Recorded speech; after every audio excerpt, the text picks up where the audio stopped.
রাজ তো মনে হয় যে এখন প্রথম সারির একজন নায়ক, কমার্শিয়াল নায়ক। আর সুনেরা তো প্রত্যেক বছরই বিভিন্ন ধরনের কাজ করছে। আমি ওদের জন্য দোয়া করি এবং আমি আশা করব ওরা আরও ভালো করবে। এটা তো অবশ্যই অনেক আনন্দের এবং আমরা সবাই খুবই উচ্ছ্বাসিত এই ব্যাপারে যে নডরাই রিলিজের অলমোস্ট 5 বছর পরে নডরাইয়ের এরকম একটা অ্যাচিভমেন্ট আসছে। ওখান থেকে একটা নেপালি ছবি আমাদের এখানে রিলিজ হচ্ছে। প্রথমবারের মতো কোনো নেপালি ছবি এখানে অফিসিয়ালি রিলিজ হচ্ছে, নডরাই ওখানে অফিসিয়ালি রিলিজ হচ্ছে।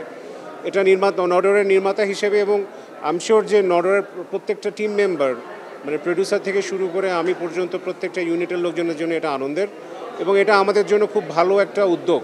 এটাকে আমি খুবই সাধুবাদ জানাই। নডরেকে কানেক্ট করতে পারার খুব একটা সমস্যা হওয়ার কথা না, বা আমার তো মনে হয় যে এটা তাদের জন্য খুব এক্সাইটিং হবে। আমি অলরেডি এই মিসিং ফিল্মের যে ডিরেক্টর আছেন ওনার সাথে কথা বলছিলাম এবং দে আর ভেরি এক্সাইটেড, কারণ আমরা যে আসলে নডরাই যে অঞ্চলকে ঘিরে বানানো উইচ ইজ কক্সবাজার, ওরা তো আসলে নর্মালি সমুদ্র দেখতে পায় না, ওদের ওখানে সমুদ্র বলে কিছু এক্সিস্ট করে না।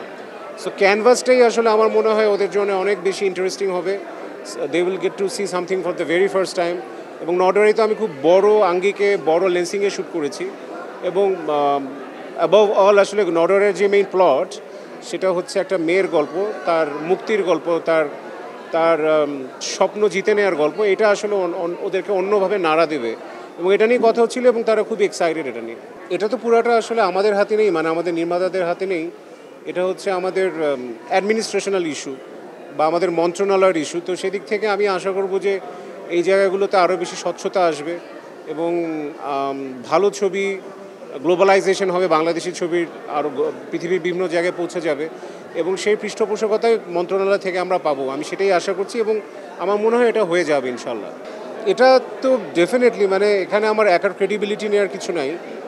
এটা ওদের মধ্যে ওই গুণটা ছিল, আমার কাজ ছিল এটাকে তুলে সামনে নিয়ে আসা। সো সেটা আমি করতে পেরেছি কারণ ওদের সেই চেষ্টাও ছিল, মানে যোগ্যতা ছিল দেখেই ওরা এতদূর আসতে পেরেছে। আমি হয়তো একটা মাধ্যম হিসেবে কাজ করেছি। এটা ডেফিনেটলি আমার জন্য অনেক আনন্দের। আমি যখন দেখি যে ওরা ওদের জায়গা থেকে অনেক ভালো করছে, বিশেষ করে রাজ তো মনে হয় যে এখন প্রথম সারির একজন নায়ক, কমার্শিয়াল নায়ক। আর সুনেরা তো প্রত্যেক বছরই বিভিন্ন ধরনের কাজ করছে, সেটা নাটক হোক, ওটিটি প্রোডাকশন হোক বা ফিল্ম হোক।